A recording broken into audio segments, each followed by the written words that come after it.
여의도 멘션 구독자 여러분 안녕하십니까. 모처럼 또 좋은 책 하나 나와서 저자분과 함께 소개를 해드릴까 해서 이렇게 또 방송을 마련하게 됐습니다. 사실 요즘 이제 우리 사이에서 비트코인 자체를 부정하는 사람은 이제 완전히 없어진 것 같습니다. 불과 2, 3년 전만 하더라도 이거 휴지 조각이 될 것이다, 이거 의미 없다 라는 갑론을박이 많았습니다만 이제는 그 실체 자체를 아무도 부정을 안 하는 수준까지 많이 올라온 것 같은데요. 그럼에도 불구하고 비트코인에 대한 예를 들어서 업앤다운은 여전히 있다 보니까 이거 결국 더 오르는 겁니까? 떨어지는 겁니까? 이런 논의들로 조금 바뀌어가는 것 같고요. 그리고 비트코인 자체를 우리가 이제 뭘로 이해하고 받아들여야 되는지, 초반에 말했던 이게 가상 화폐인 건지, 아니면 투자 자산인 건지, 아니면 진짜 디지털 금 같은 것인지, 뭔가 이런 것들에 대한 개념 규정을 좀 더 정교하게 해가는 그런 여정들에 있다, 저는 이렇게 판단하는데요.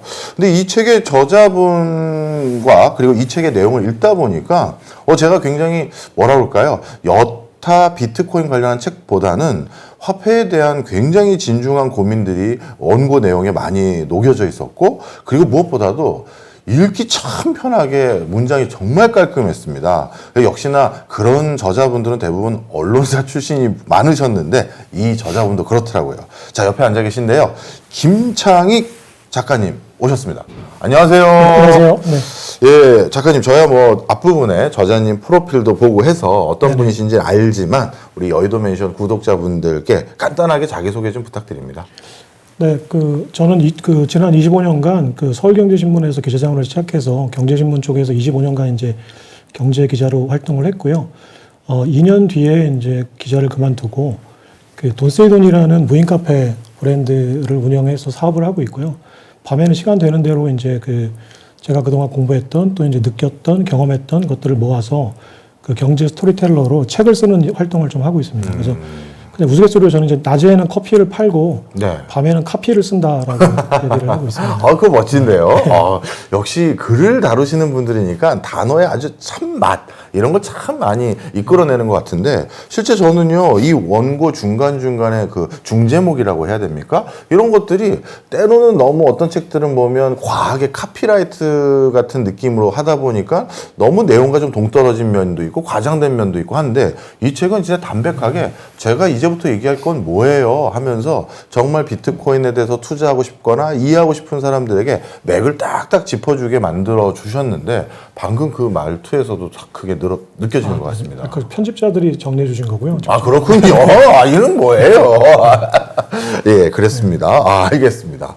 그런데 제가 또 느낌이요, 뭔가 원래 화폐 이런 거에 대해서 관심이 많으셨습니까? 네네. 굉장히 좀 통시적인 접근도 많고, 그리고 다양한 방면으로 검토한 내용이 참 많아요. 네네. 예. 그러니까 제가 화폐에 관심을 갖게 된 거는 이제 IMF, 제가 신문사에 들어갈 때 제가 97년 12월 1일 날 서울경제 입사를 했어요. 네. 근데 기억하시는 분이 계실지 모르겠지만 정확한 날짜를 아마 기억하시는 분은 없을 것 같은데, 97년 12월 3일이 그때 미첼 강드시하고 그때 임창열 부총리가 IMF 선언을 한 날이에요. 네. 그러니까 저는 이제 IMF로 직장 생활을 시작했고, 그러니까 이제 청운의 품을 꿈고 시작했던 직장 생활이 IMF로 어떻게 보면 8개월 동안 이제 대기 발령을 받았었어요. 와. 그러고 나서 물론 이제 그 다음에 8개월 뒤에 이제 발령을 받고 이제 IT 이제 기자로 시작을 했는데, 그때 이제 아버지도 원래 이제 일본으로 돌을 이제 석산에서 돌을 채취해서 일본에 불상 만드는 업체로 이제 운송을 해주는 운송 업체를 운영하고 계셨어요. 네. 근데 그 당시 돈으로 한 30억 정도가 부도가 났어요. 그러니까 그 당시 저희 아파트 대전에 있던 아버지 집이 1,500만 원짜리였고, 아마 강남에 있는 집도 대부분 다 아마 5천만 원 정도면 샀을 걸로 기억을 하는데, 그 당시 30억이니까 어마어마한 돈이 부도가 난 거예요. 그러니까 그건 이제 쉽게 얘기해서 어음이라는 거래 제도가 있었기 때문에 부도가 났던 거거든요. 그리고 그러면서 이제 아버지는 부도를 맞으시고, 저는 어쨌거나 사회생활을 시작은 했지만은 좀 기분 안 좋은 상황으로 사회를 시작하게 되고, 그래서 최근에 폭삭 소가수다라는 드라마를 보면은 금명이네 가족들이 전부 다, 아버지도 고깃배를 잃고 금명이도 여기 무역회사에서 잘리고 하잖아요. 4명의 가족들이 좀 잘리는데, 그게 사실은 저희 X세대는 실제로 경험했던 알죠. 일인 거예요. 그러고 나서 이제 뭐 열심히 일하면서 또 지내다 보면 또 언젠가는 또 극복이 되겠지 하고 또 일을 열심히 하고 있는데 네. 갑자기 또 7, 8년 뒤에 또 그 금융위기가 난 거예요. 네. 그러니까 거기서 또 휘청거리고 그러니까 또 10년 뒤에 또 이제 생활하다 보면 다시 또 저기 코로나 팬데믹이 왔는데 예. 이건 뭐 경제하고 상관없는 거라고 생각했어요. 예. 근데 팬데믹이 온 다음에 뭐 저기 그 연준이 돈을 많이 푸니까 그다음에 또 인플레이션이라는 또 위기가 왔잖아요. 예. 이제 계속 이제 10년마다 계속 이렇게 그 위기를 겪으면서 이게 도대체 뭐지? 나는 왜 열심히 살았는데 자꾸 이렇게 어려운 일들이 생기고 어떤 놈은 그 저기 그 압구정동 아파트 하나 산 걸로 지금 70억 부자가 됐는데 네. 나도 걔에 비해서 뭐 열심히 안 산 것도 아닌데 왜 다른 사람들은 이렇게 힘들지? 이제 이런 생각을 이제 해봤던 거예요. 예. 근데 이제 그때 2005년도에 이제 그 책을 써놓고 나서 그때 월저바보라는 책을 썼는데 그 이제 그 책의 내용이 이라크 전쟁의 본질이 뭔가 그러니까 화폐 전쟁이다. 네. 이제 결론을 내고 그러면은 미국의 이라는 패권 국가의 달러라는 건 도대체 어떤 건가? 이제 그런 거를 좀 이제 어설프게나마 이제 생각을 하고 2005년도에 냈던 책이 월저바보였어요. 네. 이제 그 책을 내놓고 나서 이제 제가 2005년 2월달에 월저바보를 출판했는데 예. 송빈이 화폐 전쟁이라는 책이 나왔어요. 예. 근데 뭐 우연치 않게 이제 본질적인 뭐 물론 이제 송빈의 화폐 전쟁이라는 책은 방대한 자료나 이제 깊이가 있었는데 그냥 대략적인 맥락은 화폐 전쟁하고 거의 비슷한 책이었어요. 네. 그러면서 이제 계속 이제 경제 활동을 하고 기자 활동을 하면서 고민을 해봤던 거예요. 네. 그러니까 패권을 가진 어떤 존재는 어떤 생각을 가지고 있을까? 그러면 그 사람들의 생각대로 세상은 설계가 되고 네. 만들어지고 99.9%의 일반 사람들은 그 엘리트들이 설계한 경제 내에서 활동을 하게 되는데 네. 이렇게 설정을 해놓고 이제 전제를 한다면 내가 겪었던 IMF나 그리고 이제 같이 겪었던 금융위기나 이제 그 팬데믹 그 이런 위기들이 이게 결국은 누군가가 설계한 시스템 속에서 우리는 휘청거렸던 게 아닐까? 뭐 이런 생각을 해본 거예요. 네. 그때는 이제 이건 전제였지 확인된 건 아니었죠. 예. 그러면서 막연하게 그래도 이제 그 기자 생활할 때 기자들끼리 하는 얘기 중에 촉이라는 게 있거든요. 예. 어떤 확실한 근거는 없지만 네. 이게 맞을 것 같다는 느낌이 있어요. 그러니까 이제 거꾸로 했던 거예요. 이게 내 지금 이 전제가 맞을 것 같다. 그러면은 여기에 맞는 팩트들을 찾아보자. 물론 이제 거기에 반론도 있을 거고 나는 내가 원하는 팩트들만 찾았겠지만 네. 그래도 그 논리 구성이 맞다면 세상에 절대적인 진리는 없으니까 그러면 이 구성이 맞다면 이 설명도 사람들이 납득할 수 있겠다. 그래서 이제 화폐 전쟁 책을 이제 써보고 싶다라고 생각했었는데 그런 와중에 화폐 전쟁 할 때 사람들은 달러 다음이 뭐냐를 생각해요. 네. 근데 저는 이제 달러 다음을 생각할 때 그 위안화냐 뭐 유로냐 아니면 엔화냐 이런 것들을 사람들이 많이 생각하는데 예. 지금의 달러 시스템의 이제 넥스트 포스트 달러를 생각할 때는 지금의 달러 시스템은 페트로 달러를 얘기하지 않으면 설명할 수가 없는 구조잖아요. 그러니까 쉽게 얘기해서 이제 석유를 달러로 사는 그리고 이제 그 석유가 달러의 수요를 창출해주는 이런 시스템인데 그러면 페트로 달러 이유가 뭐냐라고 이제 궁금증을 가지면 달러 이유가 뭐냐도 중요한데 페트로 이유가 뭐냐도 중요하다고 생각해요. 예. 예, 그래 놓고 나서 이제 그러면 그 다음 넥스트 그 화폐 전쟁이 어떤 식으로 전개가 될지를 이제 시나리오를 짜보니까 달러보다는 페트로가 훨씬 더 중요한 거예요. 네. 그러니까 무슨 얘기냐면 페트로는 이제 좀 짧게 얘기하면 페트로는 전기로 대체가 될 거다. 예. 그러면 전기가 끌어당기는 화폐는 뭐냐? 그러니까 페트로를 달러를 끌어당겼듯이 전기가 인간들이 필요로 하는 필수 원자재가 된 다음에 전기가 끌어당기는 그 화폐가 커플링이 되는 화폐가 넥스트 화폐 패권을 이제 차지할 거다라고 네. 전제를 했고 그러면 전기가 끌어당길 수 있는 화폐가 뭐냐? 그럼 그건 그냥 크립토다. 암호화폐, 이제 블록체인 화폐, 네트워크 화폐가 전기라는 원자재를 이제 패권을 만들려고 하는 어떤 그 주체들이 전기라는 원자재로 끌어당길 수 있는 화폐는 크립토이기 때문에 그러면은 포스트 페트로 달러는 결국은 전기와 결합되는 화폐일 거다. 그러니까 이제 위안화냐, 뭐 엔화냐, 유로화냐 이게 중요한 게 아니라 그 다음의 국면은 분명히 이제 암호화폐가 될 거다라고 이제 생각을 했던 거예요. 그러면서 네. 이제 비트코인에 대해서 관심을 갖고 공부를 하고 계속 이제 뭐 글도 쓰고 책도 쓰고 이제 하게 된 것 같아요. 네, 이해가 됐습니다. 우리 X세대는 이게 참 굴곡진 우리의 역사잖아요. 네네. 우리가 진짜 화폐라는 거 그리고 경제 시스템이라는 게 붕괴됐었을 때 어떤 일을 경험하게 되는지를 우리 몸소로 느꼈는데 그 과정에서 화폐 체계에 대한 궁금증과 어떻게 보면 많은 관심을 가지게 되셨고 자연스럽게 그 과정에서 어떻게 보면 달러 다음은 뭐지 고민하게 됐고 그런데 달러를 지탱하는 또 하나의 축이 페트로인데 그런데 그럼 페트로 다음은 또 뭘까 하다가 페트로는 전기로 대체되니 전기를 기반으로 한 전기의 달러는 크립토가 될 가능성이 있다. 야 이거 그동안의 비트코인의 수많은 대가들도 저자들 만나봤지만 전혀 다른 접근입니다. 자 그러면 이런 맥락 속에서 비트코인이 새로운 어떤 가치를 저장하거나 교환의 메카가 될 수 있는 화폐 같은 게 될 수 있다라는 확신은 이 페트로를 전기로 대체할 수 있다. 여기서부터 생각이 난 건가요?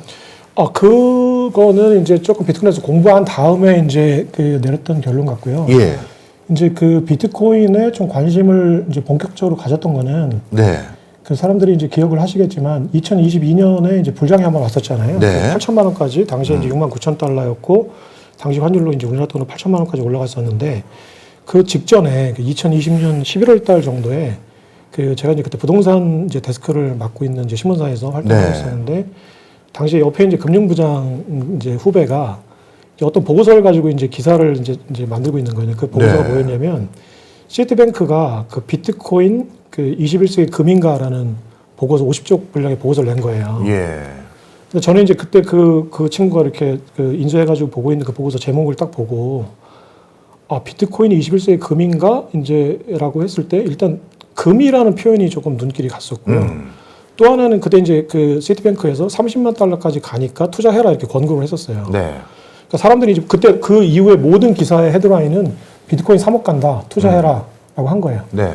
근데 이제 그 당시에 뭐 3억 갈지 안 갈지 이런 거는 누구도 모를 때였고 이제 저는 이제 3억이라는 액수도 이제 중요한데 그 보고서를 낸 발행 주체가 시티뱅크였던 게 훨씬 중요하다고 생각했어요. 그러니까 아까 말씀드렸듯이 이제 월저밥으로는 책을 냈을 때 이제 그때 이제 송빈의 화폐전쟁 책에도 이제 언급이 되어 있지만 지금은 많은 사람들이 알고 있어요. 그러니까 미국의 중앙은행은 민간은행이잖아요. 네. 근데 그 민간은행의 주주들이 대부분 월가의 대형은행들이에요. 그러니까 네. 시티뱅크도 이제 JP모건이나 모건 스탠리와 함께 그 월가 연준의 이제 주주은행이죠. 네.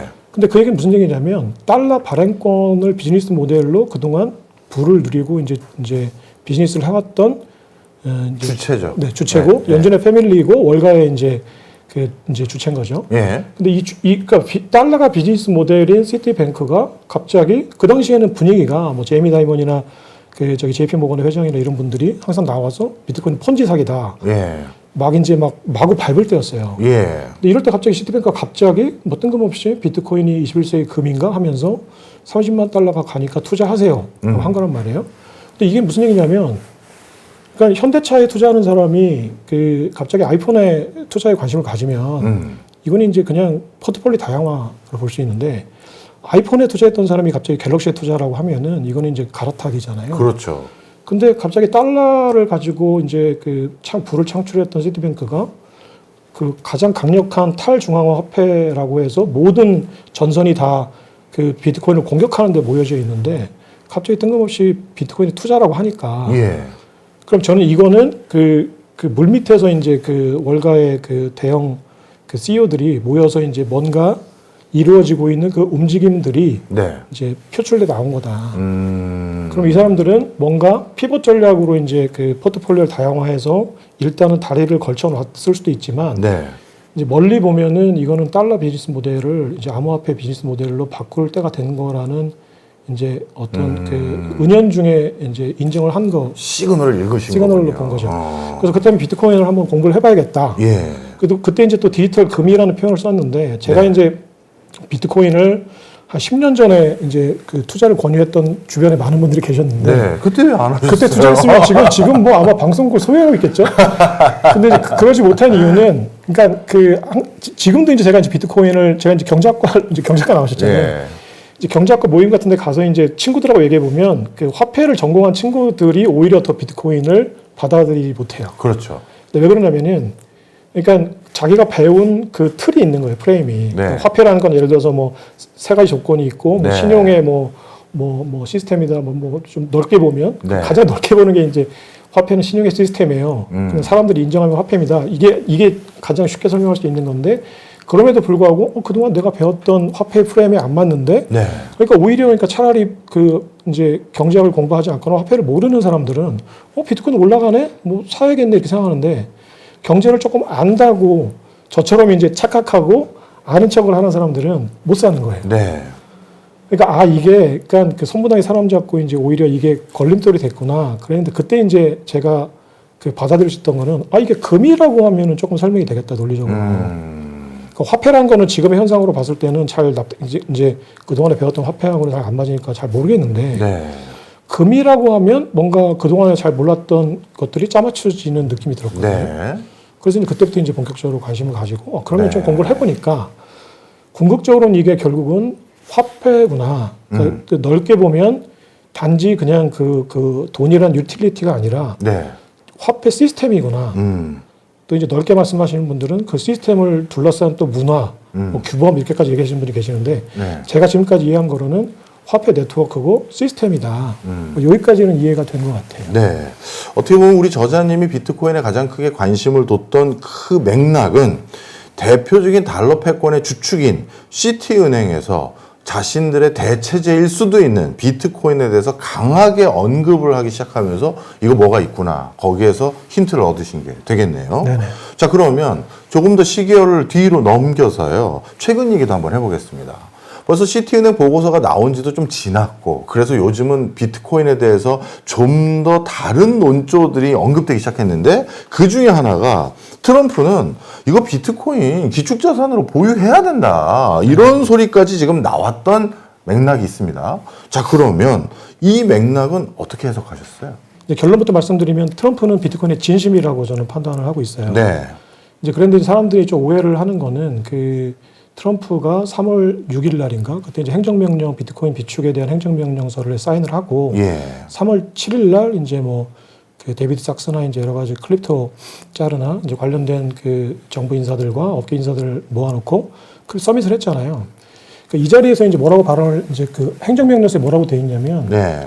비트코인을 전략적으로 비축하는데 예. 그 예산 중립적으로 비축하는 방법을 반드시 찾으라고 했거든요. 그러니까 이걸 이제 신문들이 해석을 하면 그 세금을 쓰지 않고 비트코인을 비축하는 방법을 찾으라는 거에서 방점을 세금을 쓰지 말라는 거에 찍은 거예요. 예. 그러니까 사람들은 세금을 쓰지 마? 그럼 어떻게 사라는 거야? 그러니까 이제 비트코인을 사지 말라는 거네. 그럼 트럼프는 비트코인을 보유한다는 얘기는 선거를 위한 전략이었어? 이렇게 이제 오해를 하시는 거죠. 근데 이 오해가 나온 게 이제 어디서 출발이 된 거냐면 그 미국 우리나라도 마찬가지지만 우리나라 그 의회 예산법이 사실 미국 의회 예산법을 벤치마킹해서 똑같이 만들어졌다고 저는 이제 알고 있는데 미국의 의회 예산법은 1974년도 닉슨 행정부 당시에 그때 이제 재정 지출을 줄이기 위해서 닉슨이 이제 그 불용 예산을 아껴서 예산을 절감하려고 하니까 예. 그때 이제 국회의원들은 자기 지역구에 다리 놓고 이제 그 도로를 건설해야 되는데 자꾸 닉슨이 지출 안 하려고 하니까 예. 이제 의회 예산법이라는 걸 만든 거예요. 예. 이거의 핵심은 의회가 지출 내용을 세목을 정하면 반드시 지출을 해라. 행정부는 그대로 지출해야 된다. 아끼지 마라. 예. 아끼면 안 된다. 아끼면은 헌법에 위배된다 이거거든요.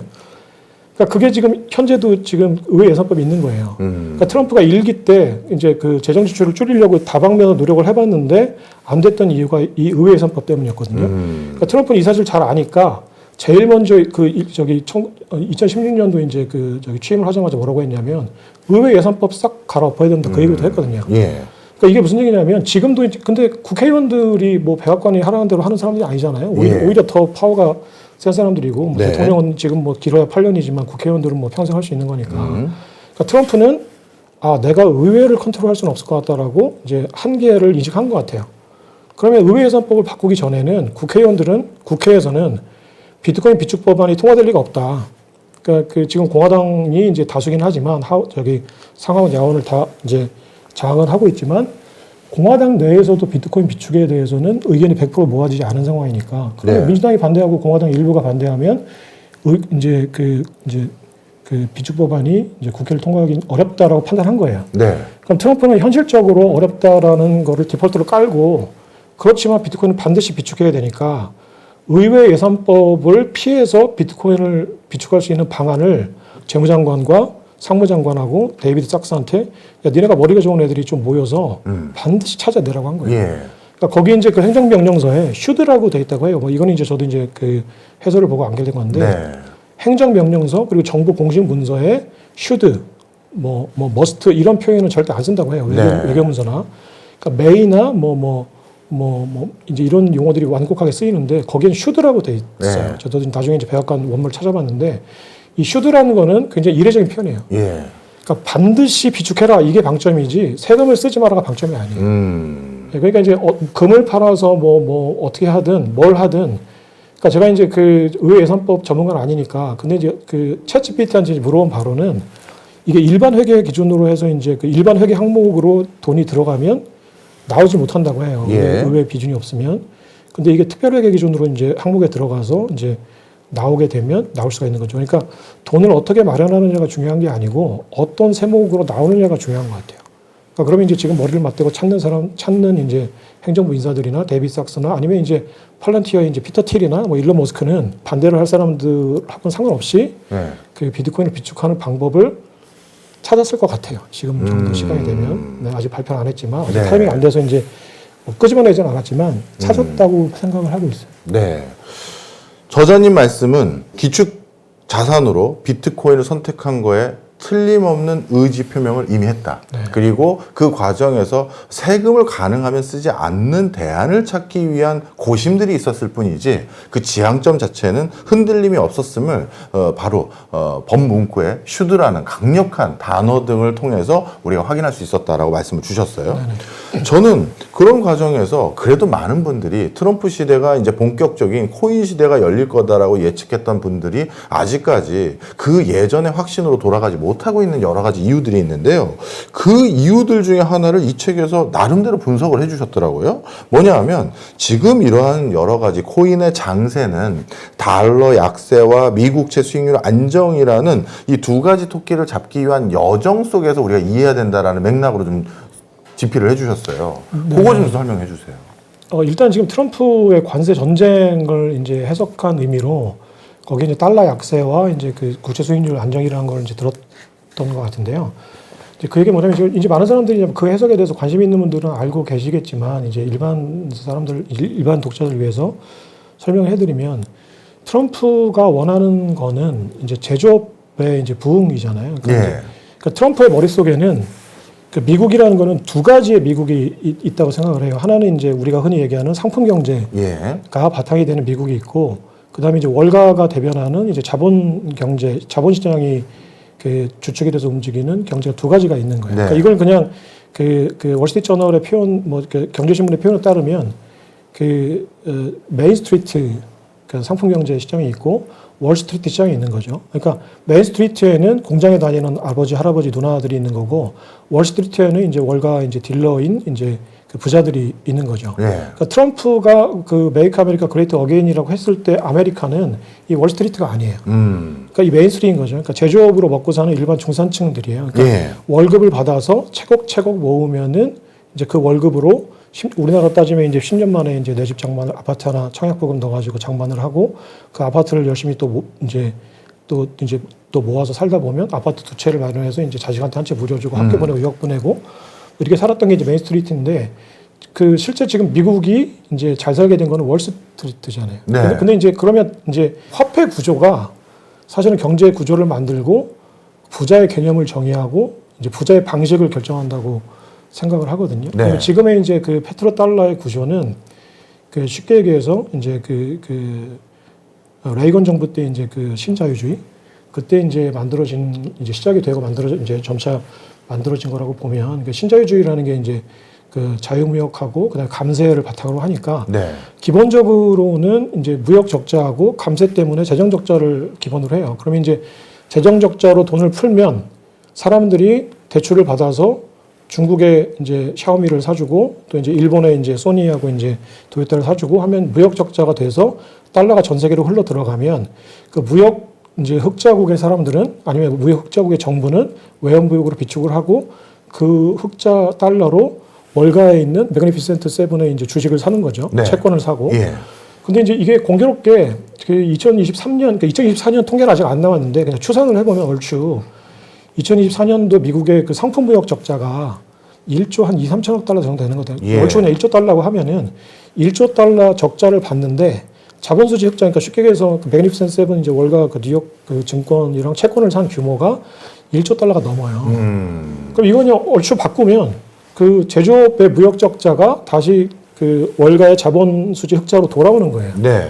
그러면은 중국을 경유해서 쉽게 얘기해서 메인스트리트에 있는 아버지 지갑에 있는 공장에 다니는 아버지 지갑에 있는 돈이 철강회사에 있던 아버지 지갑에 있는 돈이 월가 딜러 지갑으로 들어가는 것밖에 아닌 거죠.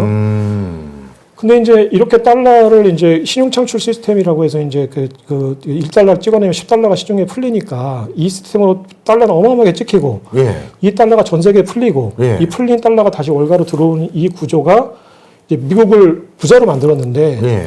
그럼 누가 부자가 된 거냐 이게 이제 핵심인 것 같아요. 그러면 야 월가가 부자가 됐는데 그러면 괜찮은 거 아니에요? 월가도 미국인데. 예.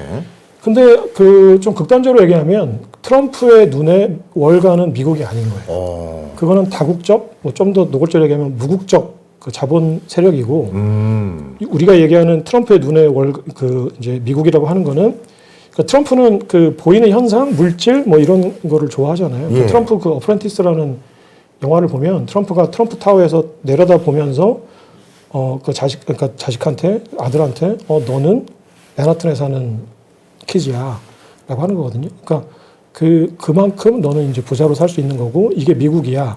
맨하튼이 미국의 상징이야. 그리고 그 중국 샤오미, 그러니까 뭐 그때는 샤오미는 안 좋겠지만 뭐 예. 중국의 젓가락이 식당에서 돌아다니고 그 일본 혼다가 그 저기 뉴욕 거리를 활보하는 건 못 봐주겠다 이렇게 얘기를 해요. 네. 그러니까 이 사람은 실물 경제가 눈에 들어오는 거지 월가는 이거는 그냥 그 트럼프한테는 가상 세계인 거죠.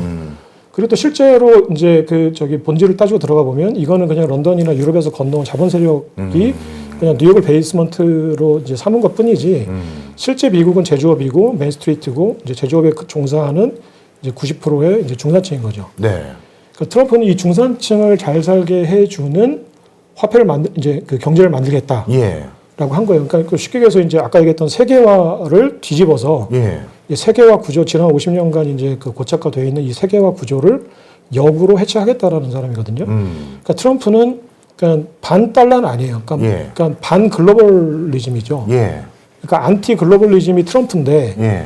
안티 글로벌리즘의 화폐가 뭐냐면 비트코인인 거죠. 근데 비트코인은 반 달러이기도 해요. 예. 그러니까 달러를 이제 달러라는 거목을 베어내겠다라고 이제 만들어진 게 비트코인이고 그 달러가 만들어낸 이 세계화라는 경제 틀을 이제 바꾸겠다는 게 비트코인인데 트럼프는 반 세계화주의자이긴 해요. 예. 그렇지만 반 달러는 아니죠. 나는 세계화를 해체하겠어. 하지만 달러 패권도 지킬 거야. 예. 라는 거예요. 그러니까 이 두 가지 속성이 그 트럼프하고 비트코인이 이제 전략적 동반자 관계로 가게끔 하는 거고 네. 반 글로벌리즘에서 이제 만나는 거죠. 근데 반 달러라는 거에서 트럼프하고 비트코인은 또 상반된 입장을 네. 취하고 있는 거예요. 예. 그러니까 이 두 가지 속성이 트럼프와 비트코인을 동행하게끔 하는데 언제든지 틀어질 수 있는 이 복잡한 관계를 만드는 거예요. 예. 근데 이제 그 트럼프의 눈으로 보면 트럼프는 세계화를 해체해서 월스트리트가 아니라 메인스트리트가 잘 사는 미국을 만들 거야. 하지만 나는 달러 패권도 지킬 거야. 나는 그 달러의 수호자야. 예. 라고 하니까 그러면은 비트코인은 반 글로벌리즘 화폐긴 하지만 반 달러 화폐니까 네. 알고 있겠죠. 근데 그러면 전략적으로 활용을 하자라는 거예요. 그러면 그 비트코인을 전략적으로 활용하는 그게 어느 정도까지의 이제 그 레인지가 있을까라고 보면은 예. 이제 페트로달러는 반 이제 세계화를 하는 과정에서 해체될 거예요. 아까 예. 얘기했듯이 이제 페트로달러가 세계화를 만든 그 구조의 이제 핵심이라면은 이제 페트로달러가 이제 부서지고 이제 반세계화 되면 그 여기서 이제 암호화폐가 역할을 하는 게 그러면 페트로가 했던 역할이 뭐냐면 지속적인 달러 수를 만든 거예요. 네. 그러니까 페트로달러 계약을 사람들이 한 가지 간과하는 것 중에 하나가 달러로 석유를 살 수 있다는 걸 알죠. 근데 달러로만 석유를 살 수 있다는 건 몰랐어요. 예. 그러니까 지금은 알고 있는 사람들도 있을 거예요. 이제 많이 설명도 됐고. 근데 페트로달러 계약이란 건 뭐냐면 달러로만 석유를 사라는 거거든요. 그러니까 위안화를 아무리 많이 들고 가고 내가 금단지를 들고 가도 그 저기 석유를 살 수 없거든요. 네. 근데 그래서 이제 달러의 수요를 지속적으로 만든 거죠. 하루에 1억 배럴이 팔리는데 지금 네. 뭐 60달러, 배럴당 60달러로만 곱해도 어마어마한 돈이 달러로 환전해야 되는 거잖아요. 예. 그러니까 비트코인이 트럼프가 볼 때는 이 페트로 달러가 붕괴된 다음에 달러 패권을 지키는 거에서 페트로 역할을 대신해 주는 거예요. 그러니까 지속적인 달러 수요를 만드는 펌프 역할을 이제 비트코인이 할 거다. 왜냐면 비트코인은 아직까지는 달러로만 거의 이제 그 매입을 하는 상황이니까 실제로 네, 현실적으로. 네. 근데 그러면은 이 비트코인이 그러니까 클립토가 페트로를 대체하는 그래서 클립토 달러 시대가 당분간 올 수도 있을 것 같다는 생각이 들어요. 그러면 네. 이제 클립토가 이제 달러의 수를 만들고 그리고 또 지금 이제 그게 스테이블 코인은 이제 그 달러로만 살 수 있고 또 하나는 뭐 그 지니어스법인가 거기 보면 최근에 이제 상원을 통과한 지니어스법에는 그 뭐 아시겠지만 그 국채를 이제 그 발행한 그 스테이블 코인만큼 비축을 해야 되잖아요. 네. 그러니까 국채 수요도 만들고 달러 수요도 만드는 관점에서 이제 비트코인을 바라보고 있는 거죠. 네, 그 클립토 달러 관점으로 이제 트럼프는 비트코인을 바라보고 있다고 생각하시면 될 것 같아요. 네. 저는 이 책에서요, 이런 표현을 해주셨더라고요. 이번 지금 트럼프, 아마 여기 계신 분들 궁금하실 텐데, 이 비트코인 책에서 이 얘기가 왜 나왔느냐, 이제 싶으실 것 같기도 한데, 우리나라에서 가장 큰 고민이 되고 있는 관세 전쟁, 그렇지 않습니까? 지금 네. 트럼프가 지금 전 세계 쑥대밭을 만들고 있잖아요. 이게 내전이다라고 얘기해 주셨어요. 누구랑 누가 싸우는 겁니까? 월가와 네. 메인스트리트가 싸우는 거죠. 이야, 근데 이 월가와 메인스트리트가 싸우고 있는 이걸 비트코인과 관계가 있는 건가요? 관계가 있죠. 예. 설명 좀 해주세요. 이게 이제 남북전쟁과 같은 내전인데 예. 미국엔 두 개의 미국이 있어요. 예. 그러니까 그 쉽게 얘기해서 그 US 스틸 지금은 이제 거의 없어질 뻔한 회사인데 그 철강 제조회사가 있고 JP 모건 그러니까 월가가 있어요. 이해했습니다. 실물 부분에 미국이 있고, 네. 금융 부분에 미국이 있다. 그 얘기시군요. 네네. 예. 그러니까 제조업체가 있고 월가가 있는데 지금 현재 그 달러라이제이션 그리고 이제 글로벌라이제이션은 예. 제조업체에 있는 돈을 월가가 빨아들이는 구조예요. 예. 여기에 중간에 이제 경유지가 중국인 거죠. 예. 그러니까 무역 적자를 자본 그 투자로 흡수하는 구조예요. 아. 그러니까 월가가 부자가 됐고, 그러니까 예. 지금 현재 그 저기 1971년 닉슨 쇼크 이후에 세계화 과정을 거치면서 부자가 된 미국은 월가를 얘기하는 거예요. 지금 미국의 부는 결국 미국 제조업을 기반으로 생긴 부가 아니고 네. 금융 자본을 기반으로 한 부다. 네네. 이 얘기시군요. 네. 예. 금융 자본은 계좌상의 디지털 숫자고, 예. 그 맨스트리트 그 철강 회사의 그 부는 실제 아버지의 월급 통장에 있는 돈이죠. 네. 그러면 이 내전이 시작된 게 트럼프가 이 내전을 유발한 거예요? 아니죠. 그러니까 저는 그 지금 유권자들이 트럼프를 뽑은 게 아니라 트럼프 같은 대통령을 뽑고 싶었던 거예요. 그러니까 그 트럼프 같은 대통령이 뽑힐 그 순간에 트럼프가 있었던 거죠. 예. 그러니까 이 세계화로 인해서 그 지갑이 탈탈 털린 그 저기 러스트벨트의 중산층 이제 그 몰락한 중산층들의 눈에는 네. 제발 우리가 왜 이렇게 어렵지? 라고 이제 근데 모든 시스템이 처음에 생기면 한 30년간은 그 시스템의 구조를 사람들이 잘 모르니까 속아요. 그렇죠. 그렇죠. 30년이 지나면 내가 왜 이렇게 힘들지라고 사람들이 연구하기 시작해요. 그리고 50년이 지나면 내가 왜 힘든지를 알게 돼요. 예. 저도 그렇더라고요. 그래서 이게 그 월가의 중산층 그분들이 이게 이제 그 제이리 벤스의 그 힐빌리의 노래라는 책에 보면은 그 적나라하게 나오거든요. 할아버지가 철강회에서 다니면서 그럭저럭 먹고 살았는데 갑자기 엄마는 마약 중독자가 되고 나는 예일대를 이제 로스쿨 나와가지고 부자가 됐지만 사실은 누군가가 알려주기 전까지 예일대를 들어가서 부자가 될 수 있는 방법조차 몰랐던 거예요. 그 힐빌리들의 이제 그 중산층 아팔란치아 산맥인 몰락한 중산층들. 네. 그러니까 왜 그럼 우리가 이렇게 힘들었을까라고 보니까 세계화 때문이었던 거예요. 그러니까 우리 아버지를 이제 그 제조업 공장에서 이제 거리로 내몰고 그리고 엄마는 마약 중독자가 되고 나는 갑자기 저기 예일대에 들어가려고 했더니 너는 백인이라 안 되고 우리는 히스패닉을 더 뽑아야 돼. 이런 다양성주의가 할아버지도 힘들고 엄마도 힘들고 나도 힘든 세계를 만든 거예요. 그러니까 지금 힐빌리들은 그러니까 그 몰락한 중산층들의 눈에는 세계화가 할아버지 때부터 나까지 너무 힘들게 만든 거죠. 이해했습니다. 근데 이 힘든 이유를 보니까 월가가 왜 부자로 살지? 가만히 연구해 보니까 세계화 때문이에요. 세계화 때문인데 그러면 우리가 못 사는 것과 월가가 잘 사는 거는 연결되어 있는 거야. 그렇죠. 그러면은 할아버지 지갑에서 월가로 간 돈을 다시 난 찾아올래? 라는 생각을 하겠죠. 네, 이해했습니다. 네네. 자, 지금 세계가 되면서 미국보다 더 싸게 물건을 만들 수 있거나 수월하게 물건을 공급할 수 있는 수많은 국가들이 생기다 보니 미국 내 제조 거점들이나 역량은 점점 소멸하게 됐고, 그렇게 해서 외국에서 돈을 벌 수 있는 주체들이 많아졌는데, 그 사람들에게 쉽게 투자하거나 접근해서 뭔가 이득을 얻을 수 있는 거는 이 미국에 기반을 두고 공장에서 일하는 사람들이 아니라 월가에 있는 금융자본이다 보니 결국 부가 미국이 금융진심으로 쏠려버린 거거든요. 이걸 바로잡기 위한 모습을 기다리고 있었는데 그때 우연히 트럼프가 대두한 거군요. 네, 그러니까 트럼프는 굉장히 전략적으로 접근한 것 같아요. 트럼프는 뭐 누가 봐도 금수저잖아요. 예. 그 아버지도 이제 부동산 개발 사업을 했고 본인도 부동산 개발 사업으로 성공한 이제 부자 금수저인데 왜 얘가 힐빌리들의 몰락한 중산층들의 수호자가 됐을까? 뭐 선거 전략일 수도 있었겠죠. 스티브 배넌이라는 전략가가 일단은 그 일기 때 있었고요. 네. 지금은 이제 그 저기 팔란티어의 이제 그 피터 틸이나 이제 빅테크들이 과외 선생님 역할을 했다고 이제 추론을 하고 있어요. 뭐 예. 그게 이제 팩트일 것 같기도 하고요. 근데 이제 스티브 배넌의 눈에는 얘는 이제 대한 우파로서 야 선거라는 거는 50% 플러스 1표를 얻는 게임이잖아요. 그러면 네가 지금 저 트럼프에게 뭐 트럼프 당신이 50% 플러스 1 대의원들의 표를 얻는 방법은 월가의 그 저기 우리 국민들의 0.5%밖에 안 되는 월가 부자들이 아니라 지금 몰락한 중산층들이야. 이 사람들은 90%야. 네. 근데 트럼프도 몰랐겠죠. 그 진짜로 이 몰락해서 이렇게 허우적거리고 있는 미국 중산층들의 현실을 그때는 잘 몰랐을 거예요.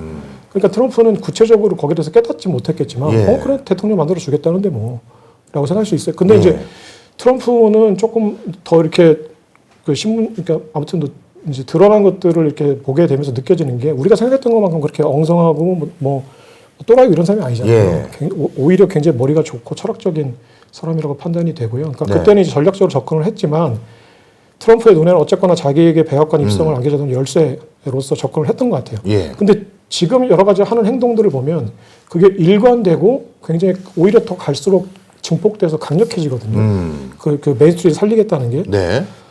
그래서 이게 왜 그럴까를 한번 생각을 해봐야 돼요. 예. 이게 과연 왜냐면 이제 이미 대통령 2기까지 해먹었고 3기가 물론 뭐 남아있고 욕심은 나겠지만 어떻게 보면 이제 헌법으로 보면 아직까지는 뭐 해석상의 뭐 의견이 분분하긴 하지만 마지막인데 그럼 자기가 하고 싶은 대로 할 거 아니에요. 그렇죠. 그러니까 지금 하고 있는 정책은 전략적이라기보다는 트럼프가 진짜로 하고 싶은 일을 하는 거예요. 예. 근데 자기는 지금 어떻게 대통령이 됐으니까 나 몰라라 하는 게 아니라 오히려 사람들이 좀 심한 거 아니야 할 정도로 그 공약들을 지키고 있거든요. 예. 그러니까 그 프로젝트 2025라든지 그다음에 아젠다 47이라든지 트럼프가 했던 얘기들이 있어요. 예. 마치 이제 그게 실제로 아젠다 그 47이나 프로젝트 2025를 읽어보면 마치 무슨 컨스피러시 무슨 소설을 보는 것 같아요. 거기 글로벌리스트 와몽거 뭐 차이나 그다음에 뭐 소로스 애터니 뭐 검사들 해가지고 다 무찔러야 된다고 나와요. 네. 근데 지금 하고 있는 거 뭐 관세 전쟁 벌이는 거 그다음에 또 그 검사 개혁하겠다는 거 그리고 또 여러 가지 세계화를 무찌르겠다는 거 여러 가지 보면은 그대로 지금 하고 있는 거거든요. 이거 진심인 것 같아요. 네. 그럼 그 진심 속에서 트럼프는 분명 메인 스트리트라고 할 수 있는 실물 부분을 우리가 신경 써야 된다라고 가고 있는데 그 과정에서 저도 이해가 안 가는 게요. 네네.